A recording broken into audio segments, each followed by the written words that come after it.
As I've mentioned before, anytime I see these displays outside of museums or National Guards or VFW halls, I jump and look at them, and that right there is a unicorn.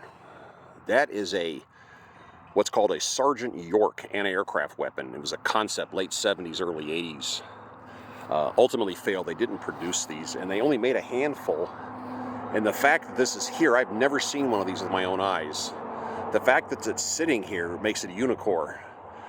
The fact that they have two of them is mind-boggling. And what you're looking at from here down is an M48 tank, you know, just post-World War II, the Patton tank. It's got that rounded front end that goes around at an angle. And they put this up on top. That's a 40mm Bofors gun. It was supposed to be a semi-long-range anti-aircraft weapon that was supposed to work with the Bradley and the M1 tank, and that's the radar dome. For some reason it's laying over. That's supposed to be up. This went through a bunch of tests, and this was the early computer era, and it was all computerized, but most of the parts were off the shelf. It was just equipment that already existed. They had yards full of these M48 tanks, which are obsolete, so they just, like I said, they just took the turret off, boom, put this on top. The problem was the radar. It never quite worked. It was all computerized. It never quite worked. And they said it was so horribly inaccurate.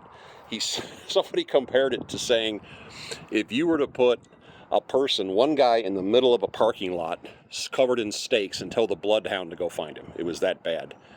And ultimately they just canceled the entire project because the computer technology just wasn't there. But that was the concept. And the fact that there's two of these sitting here is mind-boggling to me, because I've never seen it with my own eyes. And this is it says Sergeant York, Tennessee, National Guard, but the parking lot, there's weeds growing through the parking lot. It's like no one's been in there in a while. And this here is an M60 tank. This is pre-M1. There was an M60A1, the A2 was a failure, and there was an A3. And I think this is an M1. An M60A1, one of the originals, old style suspension. Kind of copies this design. Same setup as this. 750 horse. I've seen these in the Army. They were running them around, and it leaves off a big old cloud of smoke when you step on the gas. And these are actually in pretty good shape. They keep them painted, which some places they ignore them.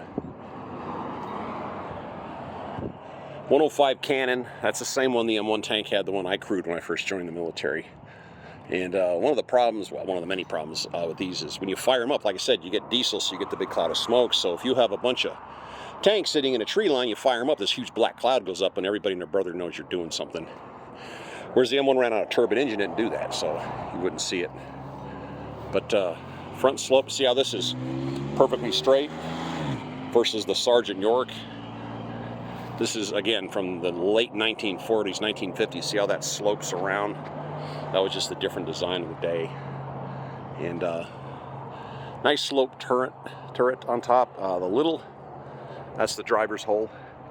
Little cupola up there, 50 caliber would pop out.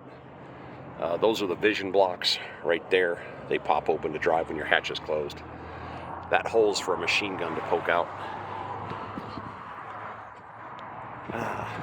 Oh boy, these are flashbacks.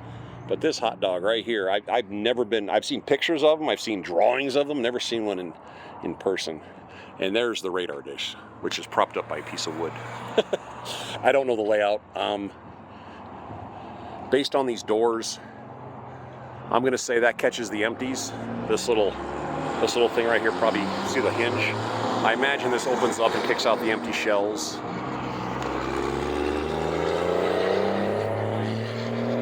How the belt system, how it works on the inside, I don't know, but the whole hang-up of this weapon was the radar. It just didn't work. And to be honest with you, when you're in a combat environment and there's weapon systems flying around and you're shooting off a radar, that's kind of like playing tag in the dark in the woods and everybody's got a rifle and you have a flashlight.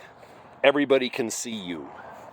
And that you're advertising that radar. You're asking, there's all kinds of missiles that just attack radar sources. So I think the idea was a little flawed to begin with. But this is out in front of this armory right here. This is kind of cool. But two unicorns in the same place at the same time. I mean, just that, the odds of that are non-existent. I'm really curious how they got this, but as my brain is starting to work, this is called the Sergeant Alvin C. York National Guard Armory. So that may have something to do with it. But see what I mean about the parking lot? No one's been in here in a while. So they got 2 of them. And they couldn't have made more than a dozen of these things. And a lot of them turned up as target practice on the ranges. Anyway, that's my fun entertainment for roadside attractions for now.